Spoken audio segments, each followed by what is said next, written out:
ಮಕ್ಕಳೇ, ನಾವು ಈ ಅವಧಿಯಲ್ಲಿ ಘನಗಳು ಮತ್ತು ಘನಮೂಲಗಳ ಬಗ್ಗೆ ಕೆಲವೊಂದಿಷ್ಟು ವಿಚಾರಗಳನ್ನ ಚರ್ಚೆ ಮಾಡೋಣ. ವಿದ್ಯಾರ್ಥಿಗಳೇ, ತಾವೆಲ್ಲರೂ ಕೂಡ ವರ್ಗಗಳು ಮತ್ತು ವರ್ಗಮೂಲಗಳು ಅಧ್ಯಾಯದಲ್ಲಿ ಸಾಕಷ್ಟು ವಿಚಾರಗಳನ್ನು ತಿಳ್ಕೊಂಡಿದ್ದೇವೆ, ಹೌದಲ್ವಾ? ಎರಡು ಸಮ ಅಪವರ್ತನಗಳ ಗುಣಲಬ್ಧವನ್ನ ನಾವು ವರ್ಗ ಸಂಖ್ಯೆಯ ಅಥವಾ ಒಂದೇ ರೀತಿಯ ಎರಡು ಸಂಖ್ಯೆಗಳನ್ನ ಗುಣಿಸುವುದರಿಂದ ನಾವು ವರ್ಗ ಸಂಖ್ಯೆಯನ್ನ ಪಡಿತಾ ಇದ್ದೀವಿ, ಹೌದಲ್ವಾ? ಸೊ ಮತ್ತೆ ಅದರ ವರ್ಗಮೂಲ ಏನು? ಸೊ ಅಲ್ಲೊಂದಿಷ್ಟು ಅಪವರ್ತನ ವಿಧಾನದಿಂದ ವರ್ಗಮೂಲ ಕಂಡುಹಿಡಿಯೋದು, ಭಾಗಾಕಾರ ವಿಧಾನದಿಂದ ವರ್ಗಮೂಲ ಕಂಡುಹಿಡಿಯೋದು ಆಯ್ತಲ್ವಾ? ಸೊ ಕೆಲವೊಂದಿಷ್ಟು ವಿಚಾರಗಳನ್ನು ನಾವು ವರ್ಗಮೂಲಗಳ ಅಧ್ಯಾಯದಲ್ಲಿ ತಿಳ್ಕೊಳ್ಳಿ. ಮಕ್ಕಳ, ಈ ಅವಧಿಯಲ್ಲಿ ನಾವು ಘನಗಳು ಮತ್ತು ಘನಮೂಲಗಳಿಗೆ ಸಂಬಂಧಪಟ್ಟಂತಹ ಕೆಲವೊಂದಿಷ್ಟು ವಿಚಾರಗಳನ್ನು ಚರ್ಚೆ ಮಾಡೋಣ. ಮಕ್ಕಳ, ನಿಮಗೆ ಘನ ಅಂತಂತಂದ್ರೆ ನೀವು 6, 7, 5 ಕ್ಲಾಸ್ ತರಗತಿಯಲ್ಲಿ ಓದಿದ್ರು. ಘನ ಕ್ಯೂಬಾಯ್ಡ್ ಅಂತೆಲ್ಲ ಓದಿರಲ್ಲ. ಅಂದ್ರೆ ಒಂದೇ ಅಳತೆ ಇಲ್ಲ, ಎತ್ತರ, ಅಗಲ ಮತ್ತು ಉದ್ದವನ್ನು ಹೊಂದಿರತಕ್ಕಂಥ ಆಕೃತಿಯನ್ನು ನಾವು ಘನಾಕೃತಿ ಅಂತ ಕರೀತೀವಿ, ಹೌದಲ್ವಾ? ಸೊ ಈಗ ಕ್ಯೂಬ್ ಅಂತ ಕರಿತಾ ಇದ್ರಲ್ವಾ? ಹೀಗಾಗಿದ್ರೆ ಘನ ಸಂಖ್ಯೆಗಳು, ಘನ ಮೂಲಗಳು ಎಂಬುದ್ರೆ ಏನು ಅಂತಕ್ಕಂಥದ್ದು ನಾನು ನೋಡ್ತಾ ಹೋಗೋಣ. ಮಕ್ಕಳ, ಒಂದು ಘನ ಸಂಖ್ಯೆ ಅಂತ ಅನಿಸ್ಕೋಬೇಕು ಅಂತಂದ್ರೆ ಒಂದು ಸಂಖ್ಯೆಯನ್ನ 3 ಸಾರಿ ಗುಣಿಸುವುದರಿಂದ ಅಥವಾ ಅದರ ಘಾತವನ್ನ 3ಕ್ಕೆ ಏರಿಸುವುದರಿಂದ ಆ ಸಂಖ್ಯೆಯ ಘನವನ್ನ ಪಡೆಯಬೇಕು. ನೋಡಿ, ಒಂದು ಸಂಖ್ಯೆಯ ಘನವನ್ನ ಪಡೆಯಬೇಕು ಅಂತಂದ್ರೆ ಸೊ ಒಂದೇ ರೀತಿಯ ಸಂಖ್ಯೆಗಳನ್ನ 3 ಸಾರಿ ಗುಣಿಸುವುದರಿಂದ ಅಥವಾ ಅದರ ಘಾತವನ್ನ 3ಕ್ಕೆ ಏರಿಸುವುದರಿಂದ ನಾವು ಒಂದು ಘನ ಸಂಖ್ಯೆಯನ್ನ ಪಡೆಯಬಹುದು. ಅಥವಾ ಇನ್ನೊಂದು ಸುಲಭವಾಗಿ ಹೇಳೋದಾದ್ರೆ ಒಂದೇ ರೀತಿಯ 3 ಅಪವರ್ತನಗಳ ಗುಣಲಬ್ಧವಾಗಿರುವ ಯಾವುದೇ ಸಂಖ್ಯೆಯನ್ನ ಆ ಅಪವರ್ತನದ ಘನ ಎಂದು ಕರೆಯುತ್ತೇವೆ. ಮತ್ತೊಮ್ಮೆ, ಒಂದೇ ರೀತಿಯ 3 ಅಪವರ್ತನಗಳ ಗುಣಲಬ್ಧವಾಗಿರುವ ಯಾವುದೇ ಸಂಖ್ಯೆಯನ್ನ ಆ ಅಪವರ್ತನದ ಘನ ಎಂದು ಕರೆಯುತ್ತೇವೆ. ನೀವೇನಾದ್ರು ಒಂದು ಸಂಖ್ಯೆಯನ್ನ ಅವಿಭಾಜ್ಯ ಅಪವರ್ತನದ ಮೂಲಕ ನೀವು ವಿಭಾಗಿಸ್ಕೊಂತ ಹೋದ್ರೆ ನಿಮಗೆ ಅದರ ಅಪವರ್ತನ 3 ಗುಂಪಾಗಿ ಸಿಕ್ಕಿದೆ, ಆಗ ಆ ದತ್ತ ಸಂಖ್ಯೆಯನ್ನ ನಾವು ಘನ ಸಂಖ್ಯೆ ಎಂದು ಹೇಳಬಹುದು. ಅಥವಾ ನೋಡಿ, ಒಂದೇ ರೀತಿಯ 3 ಅಪವರ್ತನಗಳ ಗುಣಲಬ್ಧವಾಗಿರುವ ಯಾವುದೇ ಸಂಖ್ಯೆಯನ್ನು ಆ ಅಪವರ್ತನದ ಘನ ಎಂದು ಕರೆಯುತ್ತೇವೆ. ಮಕ್ಕಳ, ನಾನು ಕೆಲವೊಂದಿಷ್ಟು ಘನ ಮತ್ತು ಘನ ಸಂಖ್ಯೆಗಳನ್ನ ಬರೆದಿದ್ದೇನೆ ನೋಡಿ. ಸಂಖ್ಯೆ ಮತ್ತು ಅವುಗಳ ಘನ ಸಂಖ್ಯೆಗಳು ಅಂದ್ರೆ ಅವುಗಳನ್ನ 3 ಬಾರಿ ಗುಣಿಸುವುದರಿಂದ ನಾವು ಘನ ಸಂಖ್ಯೆಯನ್ನ ಪಡೆಯಬಹುದು ಅಂತ ಗೊತ್ತಲ್ವಾ? ಸೊ ನೋಡಿ, 1ಅನ್ನ 3 ಸಾರಿ ಗುಣಿಸೋದ್ರಿಂದ 1 × 1 × 1. ಸೊ 3 ಸಾರಿ ಗುಣಿಸಿದ್ರೆ ನಿಮಗೆ ಗುಣಲಬ್ಧ ಒಂದೇ ಬರುತ್ತೆ. ಅದೇ ರೀತಿ 2ಅನ್ನ ನೀವು 3 ಸಾರಿ ಗುಣಿಸುವುದರಿಂದ 2 × 2 × 2. ಸೊ ಇವಿಗೆ 8, ಹೌದಲ್ವಾ? ಹಾಗೆ 3ರ ಘನ ಏನಾಗುತ್ತೆ? 27. 3 × 3 × 3, ಹೌದಲ್ವಾ? 3 × 9, 9 × 27. ಹಾಗೆ 4ರ ಘನ ನೋಡಿ, 4 × 4 × 4. 4 × 16, 16 × 4 ಹೌದಲ್ವಾ ಮಕ್ಕಳ? ಮುಂದುವರೆದು 5ರ ಘನ 5 × 5 × 5. 5 25, 25 125 ಹೌದಲ್ಲ ಮಕ್ಕಳ? ಸೊ ಮುಂದುವರೆದು 6ರ ಘನ 6 × 6 × 6. 6 ಆದ್ರೆ 36. 36 ಮತ್ತೆ 6 ನೀವು ಗುಣಿಸ್ಬಿಟ್ರೆ 6 ಜೊತೆಗೆ 216. 36 × 6. ನೀವು ಬೇಕಿದ್ರೆ ನೀವು ನೋಟ್ ಬುಕ್ ಅಲ್ಲಿ ಗುಣಿಸ್ಬೋದು ಮಕ್ಕಳು. 6 36, 6 18, 21 ಹೌದಲ್ವಾ ಮಕ್ಕಳ? ಮುಂದುವರೆದು 7ರ ಘನ 7 × 7 × 7. 7 49, 49 × 7. 7 9 53, 5. 7 4 28, 5 ನೋಡಿ. 7 9 6 ದಶಕ. 7 4 28, 6 34, 343. ಹಾಗೆ 8ರ ಘನ 512. 8 × 8 × 8, 64, 64 × 512. 9ರ ಘನ 729 ಮಕ್ಕಳ. 10ರ ಘನ 1000. 10 100, 100 1000. ಸರಿನಲ್ಲ? ಸೊ ಈ ರೀತಿ ನಾವು ಒಂದು ಸಂಖ್ಯೆಯ ಘನವನ್ನು ಪಡೆಯಬೇಕು ಅಂದ್ರೆ ಅದೇ ಸಂಖ್ಯೆಯನ್ನ 3 ಬಾರಿ ಗುಣಿಸುವುದರಿಂದ ನಾವು ಸಂಖ್ಯೆಯನ್ನ ಪಡೆಯಬಹುದು. ಗೊತ್ತಾಯ್ತಲ್ವಾ? ಸೊ ಮುಂದುವರೆದ ಮಕ್ಕಳ ಈ ಎಲ್ಲ ಸಂಖ್ಯೆಗಳ ಬಿಡಿ ಸ್ಥಾನದಲ್ಲಿರ್ತಕ್ಕಂಥ ಅಂಕೆಗಳನ್ನು ನಾವು ಮೊದಲು ಒಮ್ಮೆ ಗಮನಿಸೋಣ. 1ರ ಘನದ ಬಿಡಿ ಸ್ಥಾನದಲ್ಲಿರ್ತಕ್ಕಂಥ ಅಂಕಿ 1 ಆಗಿದೆ. 2ರ ಘನ ಸಂಖ್ಯೆ 8 ಮೀನ್ಸ್ ಅದರ ಬಿಡಿ ಸ್ಥಾನದಲ್ಲಿರ್ತಕ್ಕಂಥ ಅಂಕಿ 8 ಆಗಿದೆ. 3 ಅಂತಕ್ಕಂಥ ಸಂಖ್ಯೆಯ ಘನ ಸಂಖ್ಯೆಯ ಬಿಡಿ ಸ್ಥಾನದಲ್ಲಿ 7 ಇದೆ. 4ನ ಬಿಡಿ ಸ್ಥಾನದಲ್ಲಿ ಹೊಂದಿರತಕ್ಕಂಥ ಒಂದು ಸಂಖ್ಯೆಯ ಬಿಡಿ ಸ್ಥಾನದಲ್ಲಿರ್ತಕ್ಕಂಥ ಅಂಕಿ 4 ಆಗಿರುತ್ತೆ. 5 ಅಂತಕ್ಕಂಥ ಒಂದು ಸಂಖ್ಯೆಯನ್ನ ಹೊಂದಿರುವ ಬಿಡಿ ಸ್ಥಾನದಲ್ಲಿ ಹೊಂದಿರತಕ್ಕಂಥ ಒಂದು ಸಂಖ್ಯೆಯ ಘನದ ಬಿಡಿ ಸ್ಥಾನದಲ್ಲಿರ್ತಕ್ಕಂಥ ಅಂಕಿ 5 ಆಗಿರುತ್ತೆ. ಮಕ್ಕಳ 6 ಇದ್ರೆ 6, 7 ಇದ್ರೆ 3. ನೋಡಿ 3 ಮತ್ತು 7ಕ್ಕೆ ವೈಸ್ ವರ್ಸ ತಗೋಬಹುದು. ಗೊತ್ತಾಯ್ತಲ್ವಾ? ಸೊ ಹಾಗೇನೆ 2 ಮತ್ತು 8 ನೀವು ಅಬ್ಸರ್ವ್ ಮಾಡಿ. 2 ಇದ್ರೆ 8 ಇರುತ್ತೆ. 8 ಬಿಡಿ ಸ್ಥಾನದಲ್ಲಿ ಅದರ ಘನದ ಬಿಡಿ ಸ್ಥಾನದಲ್ಲಿ 2 ಇರುತ್ತೆ. 9 ಇದ್ರೆ 9 ಇರುತ್ತೆ. ಮತ್ತೆ 0 ಇದ್ರೆ 0 ಇರುತ್ತೆ. ಅಂದ್ರೆ ನೀವು ಅಬ್ಸರ್ವ್ ಮಾಡಿ, 1 ಇದೆ, 2 ಇದೆ, 3, 4, 5, 6, 7, 8, 9 ಮತ್ತೆ 0. ಆದ್ರೆ ನಿಮಗೆ ವರ್ಗ ಸಂಖ್ಯೆಗಳ ಬಿಡಿ ಸ್ಥಾನದಲ್ಲಿ ಆ ರೀತಿ ಇರಲಿಲ್ಲ, ಹೌದಲ್ವಾ? ಆದ್ರೆ ಘನ ಸಂಖ್ಯೆಗಳ ಬಿಡಿ ಸ್ಥಾನದಲ್ಲಿ ಗಮನ ಹರಿಸಿದಾಗ ಎಲ್ಲ ಅಂಕಿಗಳು ಕೂಡ ಅದರ ಘನದ ಬಿಡಿ ಸ್ಥಾನದಲ್ಲಿ ಇರ್ತಕ್ಕಂಥದ್ದನ್ನು ಕಂಡು ಬರ್ತಾ ಇದೆ. ಆದರೆ ಒಂದು ಸಂಖ್ಯೆ ತನ್ನ ಬಿಡಿ ಸ್ಥಾನದಲ್ಲಿ 2 ಹೊಂದಿದ್ರೆ ಅದರ ಘನದ ಬಿಡಿ ಸ್ಥಾನದಲ್ಲಿ 8, ಅದೇ 8 ಹೊಂದಿದ್ರೆ ಅದರ ಘನದ ಬಿಡಿ ಸ್ಥಾನದಲ್ಲಿ 2, 3 ಇದ್ರೆ 7, 7 ಇದ್ರೆ 3. ಸೊ ಇವುಗಳು ಮಾತ್ರ ನಮಗೆ ಚೇಂಜ್ ಆಗ್ತವೆ ಅಂತಕ್ಕಂಥದ್ದು ನಿಮ್ಗೆ ಗೊತ್ತಾಯ್ತು, ಹೌದಲ್ವಾ?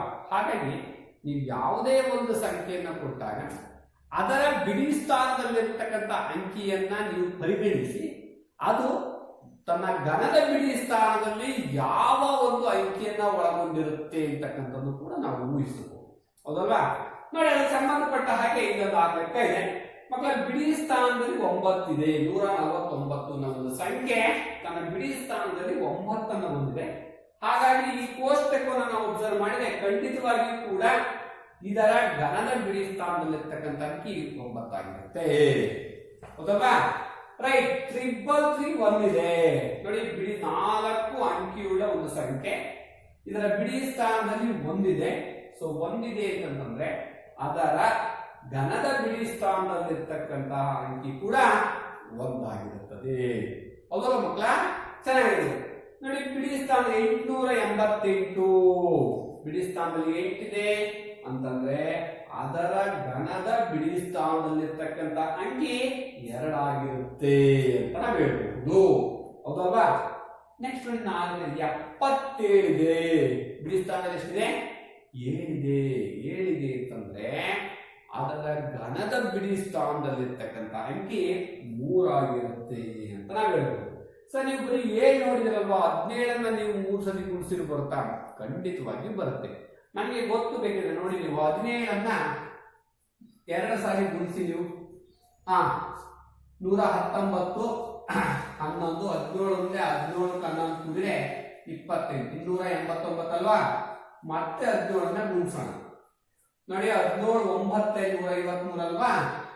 15 ದಶಕ, ಹೌದಾ? 17 85, 102, 17 119, 136, 151, ಹೌದಲ್ವಾ? 151, 15 ದಶಕ. 17 34ಕ್ಕೆ 15 ಕೂಡಿ 49 ಬಂತು. ಬಿಡಿ ಸ್ಥಾನದಲ್ಲಿ ಕೂಡ 3 ಇರ್ತಕ್ಕಂಥದ್ದು ಕಂಡು ಬರ್ತಾ ಇದೆ. ಅಂದರೆ ನೀವು ಒಂದು ಸಂಖ್ಯೆಯನ್ನು ನೀವು ಪರಿಗಣಿಸಿದಾಗ ಅದರ ಬಿಡಿ ಸ್ಥಾನದಲ್ಲಿರ್ತಕ್ಕಂಥ ಅಂಕಿಯನ್ನು ನೋಡಿ ಅದು ತನ್ನ ಘನದಲ್ಲಿ ಯಾವ ಒಂದು ಅಂಕಿಯನ್ನು ಹೊಂದಿರುತ್ತೆ ಅಂತ ಕೂಡ ನಾವು ಹೇಳ್ಬಹುದು. ಮಕ್ಕಳ, 53 ಬಿಡಿ ಸ್ಥಾನದಲ್ಲಿ 3 ಇದೆ ಅಂತಂದ್ರೆ ಅದರ ಘನದ ಬಿಡಿ ಸ್ಥಾನದಲ್ಲಿರ್ತಕ್ಕಂಥ ಅಂಕಿ ಯಾವ್ದಾಗಿರುತ್ತೆ? 7 ಆಗಿರುತ್ತೆ. ನೋಡಿ, ಇಲ್ಲಿ 3 ಇದೆ ಅಂತಂದ್ರೆ ಅದರ ಬಿಡಿ ಸ್ಥಾನದಲ್ಲಿ 7. ಮಕ್ಕಳ, 5022 4 ಅಂಕಿಗಳ ಒಂದು ಸಂಖ್ಯೆ ತನ್ನ ಬಿಡಿ ಸ್ಥಾನದಲ್ಲಿ 2 ಹೊಂದಿದೆ. ಅಂದರೆ ಅದರ ಘನದ ಬಿಡಿ ಸ್ಥಾನದಲ್ಲಿರ್ತಕ್ಕಂಥ ಅಂಕಿ ಯಾವ್ದಾಗಿರುತ್ತೆ ಅಂತಂದ್ರೆ 8 ಆಗಿರುತ್ತೆ. ಸೊ ನೀವು ಎಲ್ಲ ಸಂಖ್ಯೆಗಳ ಘನಗಳನ್ನ ನೀವು ಕಂಡುಹಿಡಿದ್ರೆ ನಿಮಗೆ ಗೊತ್ತಾಗುತ್ತೆ ಯಾವೆಲ್ಲ ಅಂಕಿಗಳನ್ನು ಹೊಂದಿರುತ್ತೆ. ಒಂದು ಸಂಖ್ಯೆ 1 ತನ್ನ ಬಿಡಿ ಸ್ಥಾನದಲ್ಲಿ ಹೊಂದಿದ್ರೆ ಅದರ ಘನದ ಬಿಡಿ ಸ್ಥಾನದಲ್ಲಿರ್ತಕ್ಕಂಥ ಅಂಕಿ 1 ಆಗಿರುತ್ತೆ. ಒಂದು ಸಂಖ್ಯೆ ತನ್ನ ಬಿಡಿ ಸ್ಥಾನದಲ್ಲಿ 2 ಹೊಂದಿದ್ರೆ ಅದರ ಘನದ ಬಿಡಿ ಸ್ಥಾನದಲ್ಲಿರ್ತಕ್ಕಂಥ ಅಂಕಿ 8 ಆಗಿರುತ್ತೆ. ಒಂದು ಸಂಖ್ಯೆ ತನ್ನ ಬಿಡಿ ಸ್ಥಾನದಲ್ಲಿ 3 ಹೊಂದಿದ್ರೆ ತನ್ನ ಘನದ ಬಿಡಿ ಸ್ಥಾನದಲ್ಲಿರ್ತಕ್ಕಂಥ ಅಂಕಿ 7 ಆಗಿರುತ್ತೆ. 4 ಇದ್ರೆ 4 ಇರುತ್ತೆ, 5 ಇದ್ರೆ 5, 6 ಇದ್ರೆ 6, 7 ಇದ್ರೆ 3 ಆಗಿರುತ್ತೆ ಮಕ್ಕಳ, ಹೌದಲ್ವಾ? ಸೊ 8 ಇದ್ರೆ 2, 9 ಇದ್ರೆ 9, ಹಾಗೆ 0 ಇದ್ರೆ 0 ಇರುತ್ತೆ ಇರ್ತಕ್ಕಂಥದ್ದು ನಮಗೆ ಈ ಒಂದು ಕೋಷ್ಟಕ ಮತ್ತು ಎಲ್ಲ ಲೆಕ್ಕಗಳನ್ನು ಕೊಟ್ಟಾಗ ನಾವು ಸುಲಭವಾಗಿ ತನ್ನ ಬಿಡಿ ಸ್ಥಾನದಲ್ಲಿ ಮೀನ್ಸ್ ಅದರ ಘನದ ಬಿಡಿ ಸ್ಥಾನದಲ್ಲಿರ್ತಕ್ಕಂಥ ಅಂಕಿ ಇದೇ ಆಗಿರುತ್ತೆ ಅಂತ ಕೂಡ ನಾವು ಹೇಳ್ಬೋದು. ಮುಂದುವರೆದ ಈ ಅಧ್ಯಾಯದಲ್ಲಿ ನೋಡಿ ಕ್ರಮಾನುಗತ ಬೆಸ ಸಂಖ್ಯೆಗಳನ್ನು ಸಂಕಲನ ಮಾಡುವುದು. ನೋಡಿ ನಾವು ಕ್ರಮಾನುಗತವಾಗಿರ್ತಕ್ಕಂತಹ ಸಂಖ್ಯೆಗಳನ್ನು ಬೆಸ ಸಂಖ್ಯೆಗಳನ್ನ ಸಂಕಲನ ಮಾಡುವುದರ ಮುಖೇನ ನಾವು ಘನ ಸಂಖ್ಯೆಗಳನ್ನು ಪಡೆಯಬಹುದು. ನೋಡಿ 1 ಅಂತಕ್ಕಂಥದ್ದು ಅದನ್ನು 1 ಸಾರಿ ಕೂಡೋದ್ರಿಂದ ನಮಗೆ 1 2 ಮೀನ್ಸ್ 1ರ ಘನ 1 ಅಂತಕ್ಕಂಥದ್ದು ನಮಗೆ ಸಿಗ್ತಾರೆ. ನೋಡಿ ಮುಂದುವರೆದ 2 ಬೆಸ ಸಂಖ್ಯೆಗಳಾಗಿರ್ತಕ್ಕಂತಹ 3 ಮತ್ತು 5 ಕೂಡುವುದರಿಂದ 8 ಬಂದು 8 ಅಂತಕ್ಕಂಥದ್ದು ಒಂದು ಘನ ಸಂಖ್ಯೆ. ನೋಡಿ ಅದು 2ರ ಘನವಾಗಿರ್ತಕ್ಕಂಥದ್ದು ಕಂಡುಬರುತ್ತದೆ. ಹಾಗೆಯೇ 5 ಆದ್ಮೇಲೆ 7 ಇದೆ, 9 ಇದೆ, 11 ಇದೆ. ಈ 3 ಬೆಸ ಸಂಖ್ಯೆನ ಕೂಡ 27 ಸಿಗ್ತಾ ಇದೆ. 27 ಅಂತಂದ್ರೆ ಅದು 3ರ ಘನವಾಗಿದೆ, ಹೌದಲ್ವಾ? 3 9, 9 27, ರೈಟ್. ಸೊ ಅದಾದ್ಮೇಲೆ 11 ಆದ್ಮೇಲೆ 4 ಬೆಸ ಸಂಖ್ಯೆಗಳಾಗಿರ್ತಕ್ಕಂಥ 13, 15, 17, 19, ಹೌದಲ್ವಾ? ಸೊ ಇವುಗಳನ್ನ ಕೂಡೋದ್ರಿಂದ 64 ಸಿಕ್ತು. 64 ಅಂತಕ್ಕಂಥದ್ದು 4ರ ಘನವಾಗಿದೆ, ರೈಟ್. ಸೊ ಮಕ್ಕಳ ಮುಂದುವರೆದು ನೋಡಿ 5 ಮುಂದಿನ 5 ಕ್ರಮಾನುಗತ ಬೆಸ ಸಂಖ್ಯೆಗಳು 21, 23, 25, 27, 29 ಕೂಡೋದ್ರಿಂದ ನಮಗೆ 125 ಸಿಕ್ತು. ಅದರ ಘನ 5, ರೈಟ್, ಹೌದಲ್ವಾ? ಸೊ 125 ನಾವು 5 ಕ್ಯೂಬ್ ಆಗಿ ಬರೀತೀವಿ. ಇದೇ ರೀತಿ ನಾವು ಕೆಳಗೆ ಒಂದು 4 ಲೆಕ್ಕಗಳನ್ನು ಬರೆದಿದ್ದೀನಿ.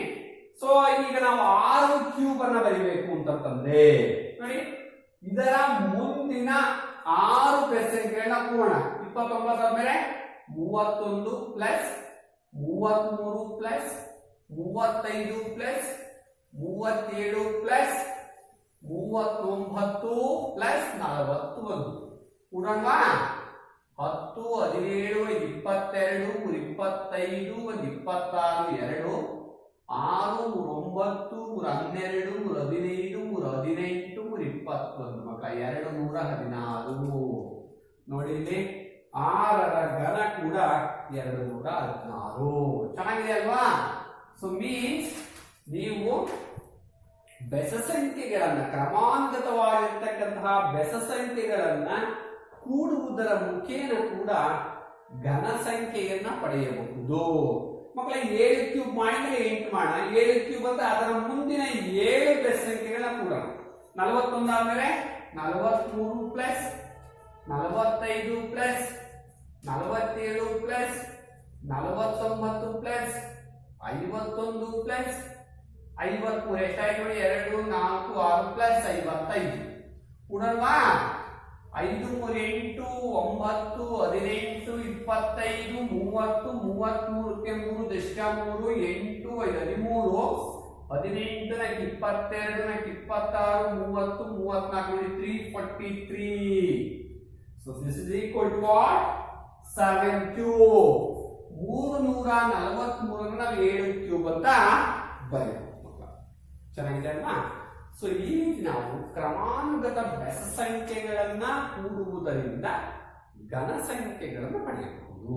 ನೀವು ಇವತ್ತು ಮನೆಯಲ್ಲಿ 8 ಕ್ಯೂಬ್ ಅನ್ನ 8 ಇದರ ಮುಂದಿನ 55ರ ಮುಂದಿನ 8 ಕ್ರಮಾನುಗತ ಬೆಸ ಸಂಖ್ಯೆಗಳನ್ನ ಕೂಡುವುದರ ಮುಖೇನ ಒಂದು ಘನ ಸಂಖ್ಯೆಯನ್ನು ಪಡೆಯಬಹುದು.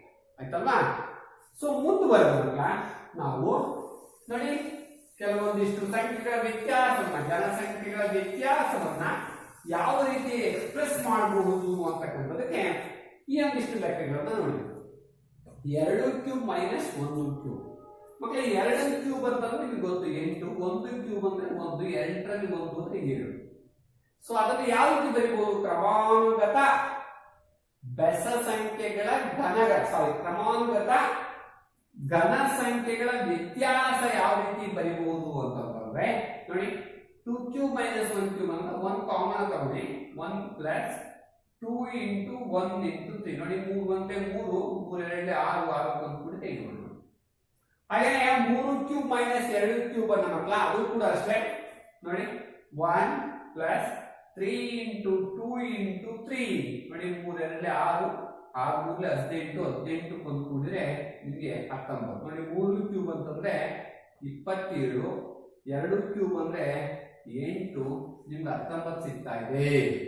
6 18 ಒಂದು 19 ಮಕ್ಕಳ. 4 ಕ್ಯೂಬ್ ಮೈನಸ್ 3 ಕ್ಯೂಬ್ ಅಂದ್ರೆ ನಿಮ್ಗೆ ಗೊತ್ತಿದೆ 4 ಕ್ಯೂಬ್ ಅಂದ್ರೆ 64, 64ರಲ್ಲಿ 27ನ್ನ ಕಳೀತಾ ಇದೀನಿ, 14ರಲ್ಲಿ 7 ಹೋದ್ರೆ 7 ಅದಲ್ವಾ, 5ರಲ್ಲಿ 2 ಹೋದ್ರೆ 3 ನೋಡಿ. ಈಗ 3 3 9, 9 4 36 ಕೂಡಿಗೆ 37 ಅದಲ್ವಾ. ಅದೇ ರೀತಿ ನಾವೇನಾದ್ರೂ 7 ಕ್ಯೂಬ್ ಅನ್ನ ಬರೆಯೋದಾದ್ರೆ 1 ಪ್ಲಸ್ 7 ಇಂಟು 6 ಇಂಟು 3 ಅಂತ ಬರೀಬಹುದು ಹೌದಲ್ವಾ. ಸೊ ನೋಡಿ, ಅದನ್ನ ಗುಣಿಸಬೇಕಿದೆ. 6 3 18, 18 ಇಂಟು 7, 18 5 90, 18 108, 18 126 ಕೂಡಿದ್ರೆ 127 ಬರುತ್ತೆ ಅಂತಂದ್ರೆ 7 ಕ್ಯೂಬ್ ಅಂತಂದ್ರೆ ಎಷ್ಟು? 7 ಕ್ಯೂಬ್ ನೋಡಿ 343, 343. ಅದರಲ್ಲಿ ಕಲಿಯೋಣ ಮಕ್ಕಳ, ಯಾವನ್ನ 6 ಕ್ಯೂಬ್ 216 ನೋಡಿ ಬರುತ್ತನ ನೋಡಿ, ಕೂಡ 127 ಅಲ್ವಾ. 13ರಲ್ಲಿ 6 ಹೋದ್ರೆ 7, 3ರಲ್ಲಿ 1 ಹೋದ್ರೆ 2, 3ರಲ್ಲಿ 2 ಹೋದ್ರೆ 1 ಸರಿ ಆಯ್ತಲ್ವಾ. ಸೊ ಹಾಗಾಗಿ ನೀವು ಯಾವುದೇ ಕ್ರಮಾನುಗತ ಸಂಖ್ಯೆಗಳ ಘನಗಳ ವ್ಯತ್ಯಾಸವನ್ನ ನಾವು ಈ ರೀತಿ ಸಿಂಪ್ಲಿಫೈ ಮಾಡ್ತಕ್ಕಂತೆ ಬರೀತಕ್ಕಂಥ ವಿಧಾನ ಬಹಳ ಸುಲಭವಾಗಿರುತ್ತೆ. 1 ಪ್ಲಸ್ ಆ ಎರಡೂ ಸಂಖ್ಯೆಗಳನ್ನ ಗುಣಿಸಿ ಮತ್ತು ಅದನ್ನು ಕೂಡ 3ರೊಂದಿಗೆ ಗುಣಿಸಿದಾಗ ನಮಗೆ ಸುಲಭವಾಗಿ ಯಾವುದೇ ಎರಡು ಘನ ಸಂಖ್ಯೆಗಳ ಕ್ರಮಾನುಗತ ಘನ ಸಂಖ್ಯೆಗಳ ವ್ಯತ್ಯಾಸ ನಮಗೆ ದೊರಕುತ್ತೆ ಅಂತ ಹೇಳ್ಬೋದು. ಗೊತ್ತಾಯ್ತಲ್ವಾ. ಸೊ ಈಗ ಮುಂದುವರೆದ ಮಕ್ಕಳ ಘನ ಸಂಖ್ಯೆ ಮತ್ತು ಘನ ಮೂಲಗಳ ಬಗ್ಗೆ ಒಂದು ಸ್ವಲ್ಪ ತಿಳ್ಕೊಳ್ಳೋಣ ಮಕ್ಕಳ. ನಾವು ಈಗ ಒಂದು ಸಿಂಪಲ್ ಆಗಿ ಹೇಳೋದು ಅಂತಂದ್ರೆ ಎರಡರ ಘನ ಎಷ್ಟಿದೆ? 2ರ ಘನ 8. ಅದೇ ರೀತಿ 8ರ ಘನಮೂಲ, 8ರ ನೋಡಿ 8ರ ಘನಮೂಲ ನಾವು ಎಷ್ಟು ಅಂತ ಬರೀಬಹುದು? ಘನಮೂಲ 2 ಹೌದಲ್ವಾ. ಹಾಗೇನೆ 3ರ ಘನ, 3ರ ಘನ ಎಷ್ಟು? 27. ಹಾಗೇನೆ 27ರ ಘನಮೂಲ 3 ರೈಟ್. ಸೊ ಸಿಂಬಾಲಿಕಲಿ ನಾವು ರೂಟ್ ಅನ್ನ ನಾವು ವರ್ಗಮೂಲ ಇರ್ತಲ್ಲ, ಅದೇ ರೀತಿ ಘನಮೂಲ ಇರ್ತಾ ಇದ್ವಿ. 2ರ ಘನ 8 means 2 cube is equal to 8. ಅದೇ ರೀತಿ ಮತ್ತ cube root of 8 is equal to 2. So ಇದು ಹೇಗೆ ಬರುತ್ತೆ ಅಂತ ನಿಮಗೆ ಗೊತ್ತು. ಅದಕ್ಕಿಂತ ಮುಂಚಿತವಾಗಿ ಇದೆಯಲ್ಲ ಕ್ಯೂಬ್ ರೂಟ್. ಸೊ ಇದೆ ಘನಮೂಲದ ಸಂಕೇತ, ಘನಮೂಲದ ಸಂಕೇತ. ಹಾಗಾದ್ರೆ ಇದನ್ನ ಯಾವ ರೀತಿ ಎಕ್ಸ್ಪ್ರೆಸ್ ಮಾಡ್ತೀವಿ ನಾವು? 3 ಕ್ಯೂಬ್ ಅಂದ್ರೆ 27 ಮಕ್ಕಳ. Cube root of 27 is equal to 3. ಹೌದಾ? ಹೇಗೆ ವೆರಿಫೈ ಮಾಡೋದು ಮಕ್ಕಳ? ನೋಡಿ, ಇದನ್ನ ಯಾವ ರೀತಿ ಸಿಂಪ್ಲಿಫೈ ಮಾಡಬಹುದು? ಕ್ಯೂಬ್ ರೂಟ್ 8 ಅನ್ನ ನಾನು 2 ಕ್ಯೂಬ್ ಅಂತ ಬರೀತೀನಿ. ಸೊ ಈಗ ಇದನ್ನ ಘಾತಾಂಕ ರೂಪದಲ್ಲಿ ಬರೆದಾಗ 2 cube to the power 1/3. So 3 3 cancel, remaining is 2 power 1 means 2. ಗೊತ್ತಾಯ್ತಲ್ಲ ನೋಡಿ. ಹಾಗಾಗಿ ನಮಗೆ ಕ್ಯೂಬ್ ರೂಟ್ 8ರ ಬೆಲೆ 2 ಸಿಕ್ತು. ಹಾಗೇನೆ ಇದನ್ನು ಕೂಡ ಸಿಂಪ್ಲಿಫೈ ಮಾಡಿದಾಗ ಕ್ಯೂಬ್ ರೂಟ್ ಆಫ್ 27 ಅನ್ನು ನಾವು 3 ಕ್ಯೂಬ್ ಅಂತ ಬರೆಯಬಹುದು. So this is equal to 3 cube to the power 1/3. 3 3 cancel, you get 3 power 1, that means 3. ಅಂದ್ರೆ ಕ್ಯೂಬ್ ರೂಟ್ 27ರ ಬೆಲೆ 3 ಯಾವ ರೀತಿ ಬರುತ್ತೆ ಅಂತಕ್ಕಂಥದ್ದು ಸಿಂಪ್ಲಿಫೈಡ್ ಫಾರ್ಮ್ ಇದು. ಈ ರೀತಿ ನಾವು ಘನ ಮತ್ತು ಘನಮೂಲಗಳನ್ನು ಕೂಡ ಎಕ್ಸ್ಪ್ರೆಸ್ ಮಾಡಬಹುದು. ಗೊತ್ತಾಯ್ತಾ ಮಕ್ಕಳ? ನಾವೀಗ ಕೂಡ ಮುಂದುವರೆದು ಅವಿಭಾಜ್ಯ ಅಪವರ್ತನಗಳ ಮೂಲಕ ಯಾವ ರೀತಿ ಒಂದು ಸಂಖ್ಯೆ ಘನ ಸಂಖ್ಯೆ ಹೌದೋ ಅಲ್ಲವೋ, ಅಥವಾ ಯಾವೆಲ್ಲ ಸಂಖ್ಯೆಗಳನ್ನ ಗುಣಿಸುವುದರಿಂದ ಅಥವಾ ಭಾಗಿಸುವುದರಿಂದ ಘನ ಸಂಖ್ಯೆಯನ್ನು ಪಡೆಯಬಹುದು ಎಂಬುದನ್ನು ಕೂಡ ನಾವೀಗ ತಿಳ್ಕೊಳ್ತಾ ಹೋಗ್ತೇವೆ. ಈಗ ನಾವು ಮುಂದುವರೆದು ಒಂದು ಸಂಖ್ಯೆಯನ್ನ ಕೊಟ್ಟಾಗ ಅದು ಪೂರ್ಣ ಘನ ಹೌದೋ ಅಲ್ಲವೋ ಎಂಬುದನ್ನ ನಾವು ಅವಿಭಾಜ್ಯ ಅಪವರ್ತನಗಳ ವಿಧಾನದ ಮೂಲಕ ಅದನ್ನು ಭಾಗಿಸುವುದರ ಮೂಲಕ ನಾವು ಆ ಕೊಟ್ಟಿರ್ತಕ್ಕಂತಹ ಸಂಖ್ಯೆ ಒಂದು ಪೂರ್ಣ ಘನ ಸಂಖ್ಯೆ ಹೌದೋ ಅಲ್ಲವೋ ಎಂಬುದನ್ನ ಯಾವ ರೀತಿಯಾಗಿ ನಾವು ಪರೀಕ್ಷೆ ಮಾಡಬಹುದು ಎಂಬುದನ್ನು ತಿಳಿಯೋಣ. ಮಕ್ಕಳ, ನಿಮಗೆ ಅವಿಭಾಜ್ಯ ಅಪವರ್ತನಗಳ ಬಗ್ಗೆ ಗೊತ್ತಿದೆ. ಸೊ ಒಂದು ಮತ್ತು ಅದೇ ಸಂಖ್ಯೆಯಿಂದ ಭಾಗವಾಗುವ ಸಂಖ್ಯೆಗಳು ಮೊದಲ ಅಂತ ಅವಿಭಾಜ್ಯ ಸಂಖ್ಯೆಗಳು. ಆ ಅವಿಭಾಜ್ಯ ಸಂಖ್ಯೆಗಳನ್ನ ಬಳಸಿಕೊಳ್ಳುವುದರ ಮೂಲಕ ಕೊಟ್ಟಿರ್ತಕ್ಕಂತಹ ಸಂಖ್ಯೆಗಳು ಪೂರ್ಣ ಘನ ಸಂಖ್ಯೆಗಳು ಹೌದೋ ಅಲ್ಲವೋ ಎಂಬುದನ್ನ ನಾವು ನಿರ್ಧರಿಸೋಣ. ನೋಡಿ, 3375 ಇದೆ. ಸೊ ಇದನ್ನ ನಾನೀಗ ಆ ಅವಿಭಾಜ್ಯ ಅಪವರ್ತನಗಳು ಒಂದೊಂದಾಗಿ ಬಳಸಿಕೊಂಡು ನಾನೀಗ ಭಾಗಿಸ್ತಾ ಹೋಗ್ತೀನಿ. ಮಕ್ಕಳ, 5 ಬಿಡಿ ಸ್ಥಾನದಲ್ಲಿ ಅಂತಂದಾಗ ನೋಡ್ಕೊಳ್ಳೋಣ. 3 ಟ್ರೈ ಮಾಡೋಣ. 3 1 3 1 3 2 6 3 5 15. ಮತ್ತೊಮ್ಮೆ 3ರಿಂದ 3 3 9 2 ಉಳಿತು 22 ಆಯ್ತು. 3 7 21 ಮತ್ತೆ 1 ಉಳಿತು 3 5 15. ಮತ್ತೊಮ್ಮೆ 3ರಿಂದ 3 1 3 2 3 5 15. ಮೊದಲ ನೋಡಿ, 3 1 3 3 2 6 1 ಉಳಿತು 15 ಆಯ್ತು. 3 5 15. ಮಕ್ಕಳ, 125 ನಮ್ಗೆ ಗೊತ್ತಿದೆ, ಒಂದು ಪೂರ್ಣ ಘನ ಸಂಖ್ಯೆ ಅಂತ ಹೌದಲ್ವಾ? ನೋಡಿ, 5ರಿಂದ 5 2 10 2 ಉಳಿತು 5 5 25. ಹಾಗೆ 5 5 ಹೌದಲ್ವಾ? ಸೊ ನೋಡಿ, ಅದು ಸಮನಾದ ಅಪವರ್ತನ 3 ಸಮನಾದ ಅಪವರ್ತನಗಳನ್ನು ಒಳಗೊಂಡಿದೆ. ಅಂದ್ರೆ 3375 ನಾವು 3 × 3 × 3 ಹಾಗೆ 5 × 5 × 5ರ ಗುಣಲಬ್ಧವಾಗಿ ಬರೀಬಹುದು. ಘಾತಾಂಕ ರೂಪದಲ್ಲಿ ಬರೆದಾಗ 3³ × 5³ ಅಂತ. ಸೊ ಮತ್ತೊಮ್ಮೆ ಇದನ್ನ ಆಧಾರ ಒಂದೆಯಾಗಿದ್ದರಿಂದ ಘಾತ ಸೂಚಿ ಒಂದೇ ಆಗಿದ್ದರಿಂದ ಅದನ್ನು ಸೇರಿಸಿ ನಿಯಮದ ಪ್ರಕಾರ ಈ ರೀತಿ ಬರೆಯಬಹುದು. ಅಂದರೆ 15³ 3375 ಅಂತಕ್ಕಂಥದ್ದು ಒಂದು ಪೂರ್ಣ ಘನ ಸಂಖ್ಯೆ. ಅದನ್ನ 15³ ಅಂತ ನಾವು ರೆಪ್ರೆಸೆಂಟ್ ಮಾಡಬಹುದು ಎಂಬುದು ನಮಗೆ ಗೊತ್ತಾಗುತ್ತೆ. ಮಕ್ಕಳ, ಈ ರೀತಿ ನಿಮ್ಗೆ ಒಂದು ಲೆಕ್ಕವನ್ನು ಕೊಟ್ಟಾಗ ನೋಡಿ, ಇದರ ಬಿಡಿ ಸ್ಥಾನದಲ್ಲಿ ಕೂಡ ಇದೆ, ಇದರ ಬಿಡಿ ಸ್ಥಾನದಲ್ಲಿ ಕೂಡ ಇದೆ. ಅಂದ್ರೆ ಒಂದು ಸಂಖ್ಯೆ ತನ್ನ ಬಿಡಿ ಸ್ಥಾನದಲ್ಲಿ 5ಅನ್ನು ಹೊಂದಿದ್ರೆ ಅದರ ಘನದ ಬಿಡಿ ಸ್ಥಾನದಲ್ಲಿಯೂ ಕೂಡ 5 ಆಗಿರುತ್ತೆ ಅಂತಕ್ಕಂಥದ್ದು ನಮಗೆ ಗೊತ್ತಾಗಿದೆ. ಈ ರೀತಿ ನೀವು ಭಾಗಿಸುವುದರ ಮೂಲಕ ಅಪವರ್ತನಗಳನ್ನು ಬಳಸಿಕೊಂಡು ಭಾಗಿಸುವುದರ ಮೂಲಕ ಸಮಾಪವರ್ತನಗಳನ್ನೇನಾದರೂ ನೀವು ಪಡೆದರೆ 3 ಆ ಸಂಖ್ಯೆಯು ಒಂದು ಪೂರ್ಣಘನ ಸಂಖ್ಯೆ ಆಗಿರುತ್ತೆ ಅಂತಕ್ಕಂಥದ್ದು ನಮಗೆ ಇದರಿಂದ ಗೊತ್ತಾಗುತ್ತೆ. ಮಕ್ಕಳ, ಮುಂದುವರೆದು 10,648 ಹೌದಾ ಇದೊಂದು ಪೂರ್ಣಘನ ಸಂಖ್ಯೆನಾ ಅಂತಕ್ಕಂಥದ್ದು ನೋಡೋಣ. ಆಗಿದ್ದರೆ ಇದು ಬಿಡಿ ಸ್ಥಾನದಲ್ಲಿ 8ಅನ್ನು ಹೊಂದಿದೆ ಅಂತಂದ್ರೆ ಇದರ ಘನಮೂಲದ ಬಿಡಿ ಸ್ಥಾನದಲ್ಲಿ ಇರ್ತಕ್ಕಂಥ ಅಂಕಿ 2 ಆಗಿರಲೇಬೇಕು ಅಂತಕ್ಕಂಥದ್ದು ನಮಗೆ ಕಳೆದ ಕೋಷ್ಟಕದಿಂದ ನಿಮ್ಗೆ ಗೊತ್ತಾಗಿದೆ ಹೌದಲ್ವಾ? ನೋಡಿ, 2ರಿಂದ ಭಾಗಿಸೋಣ ಮಕ್ಕಳ. 2 5 10 2 3 6 2 2 4 2 4 8 ಅರ್ಧ. ಮತ್ತೊಮ್ಮೆ ಇದರ ಅರ್ಧವನ್ನು ಮಾಡೋಣ. 2 2 4 2 6 12 2 6 12 2 2 4 ಹೌದಲ್ವಾ?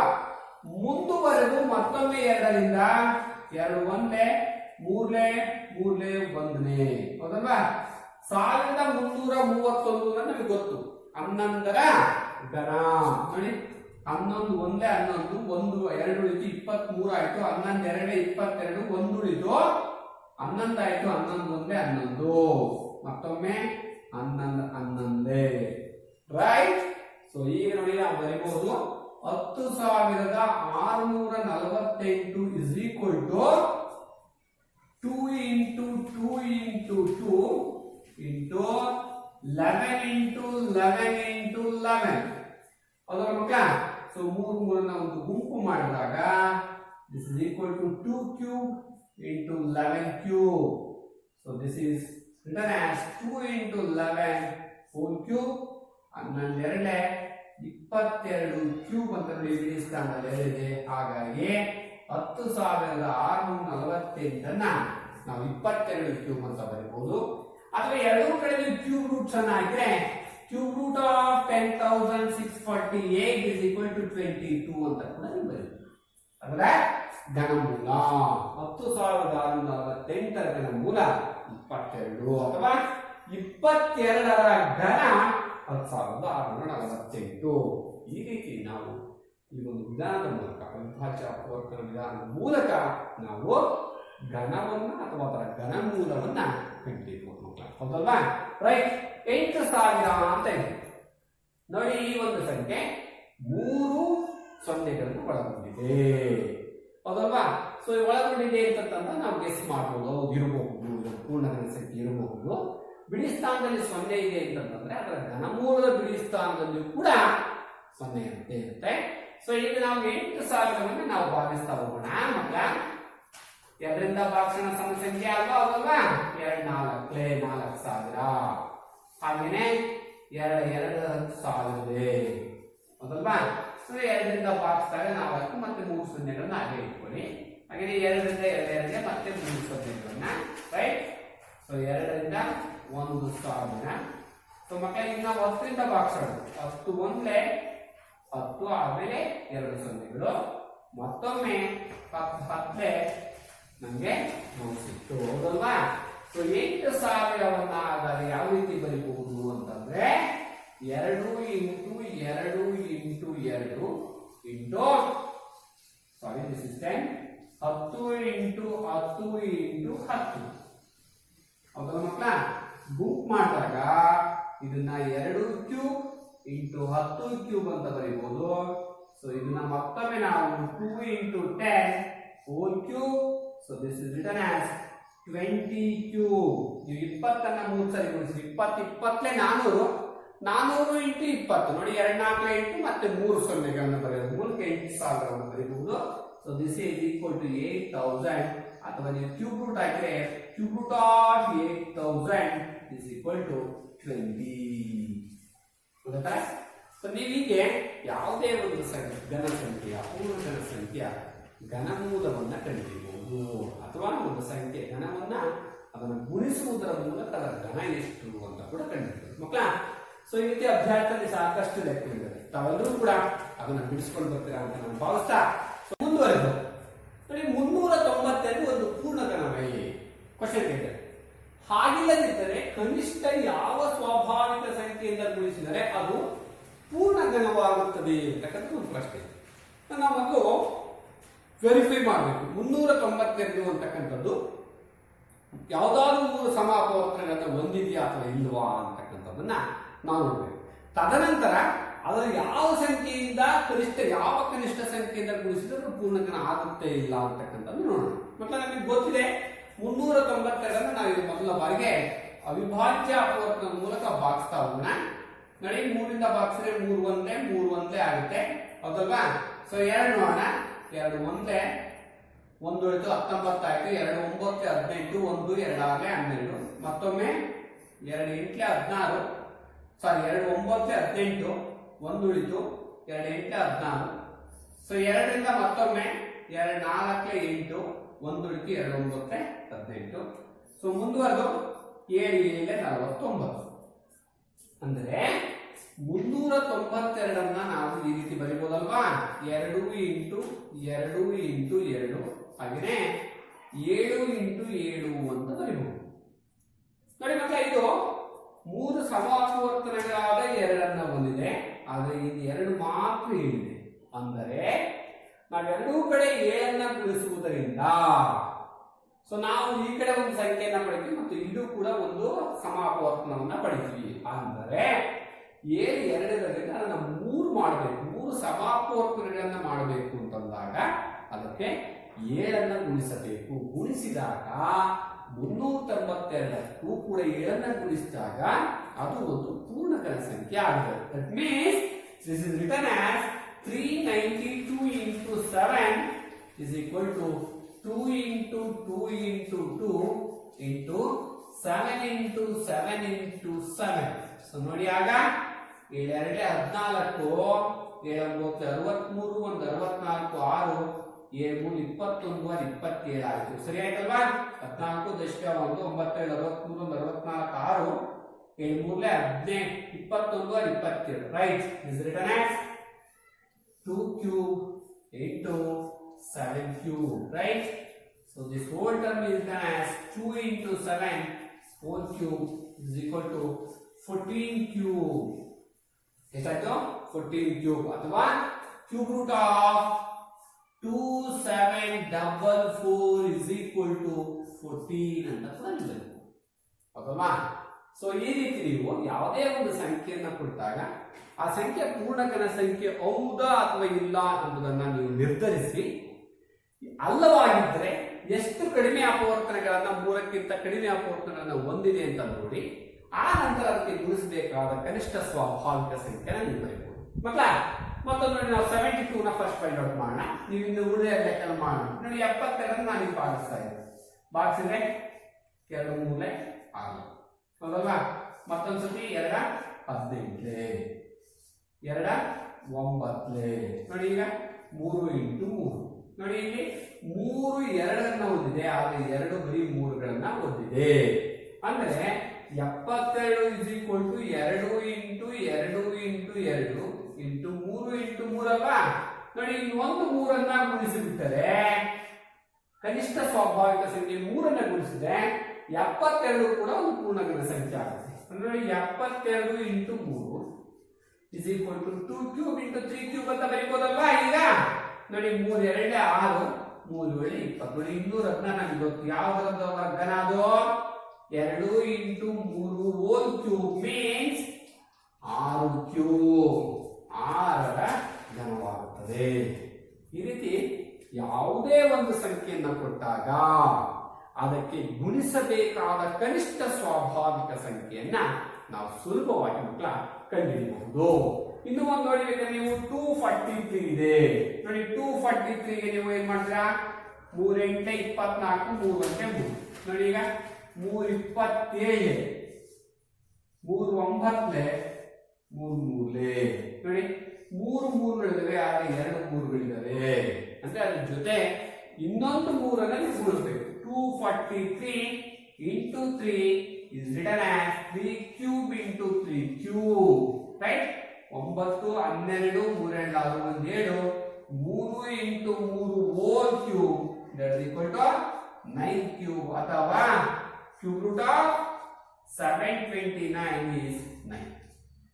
ನೋಡಿ, 243ಕ್ಕೆ ನೀವು 3ಅನ್ನ ಗುಣಿಸುವುದರಿಂದ, ಯಾಕಂದ್ರೆ 2 3ಗಳಷ್ಟೇ ಇದೆ, ಇನ್ನೊಂದು 3ಅನ್ನ ಗುಣಿಸುವುದರಿಂದ ಅದು ಒಂದು ಪೂರ್ಣಘನ ಸಂಖ್ಯೆ ಆಗುತ್ತೆ ಅಂತ ನೀವು ಗೊತ್ತಾಯ್ತಲ್ಲ? ಯಾವುದೇ ಒಂದು ಸಂಖ್ಯೆಯನ್ನ ಕೊಟ್ಟಾಗ ಅದನ್ನು ಅವಿಭಾಜ್ಯ ಅಪವರ್ತನದ ಮೂಲಕ ಭಾಗಿಸಿದಾಗ, ಸಿಂಪ್ಲಿಫೈ ಮಾಡಿದಾಗ ನೀವು ಏನಾದರೂ 1 ಅಥವಾ 2 ಅಪವರ್ತನಗಳು ಕಡಿಮೆ ಬಂದರೆ ಆ ಸಂಖ್ಯೆಗಳನ್ನ ನೀವು ಗುಣಿಸುವುದರಿಂದ ದತ್ತ ಸಂಖ್ಯೆಯನ್ನ ನೀವು ಒಂದು ಪೂರ್ಣಘನ ಸಂಖ್ಯೆಯನ್ನಾಗಿ ಮಾಡಬಹುದು. ಮಕ್ಕಳ, ಇದಕ್ಕೆ ಸಂಬಂಧಪಟ್ಟ ಹಾಗೆ ಇನ್ನೂ ಸಾಕಷ್ಟು ಅಭ್ಯಾಸ ಲೆಕ್ಕಗಳಿವೆ. ತಾವೆಲ್ಲರೂ ಅದನ್ನು ಬಿಡಿಸ್ಕೊಂಡು ಬನ್ನಿ. ಮುಂದಿನ ಅವಧಿಯಲ್ಲಿ ನಾವು ಅಭ್ಯಾಸ ಲೆಕ್ಕಗಳನ್ನ ಬಿಡಿಸ್ತಾ ಹೋಗೋಣ.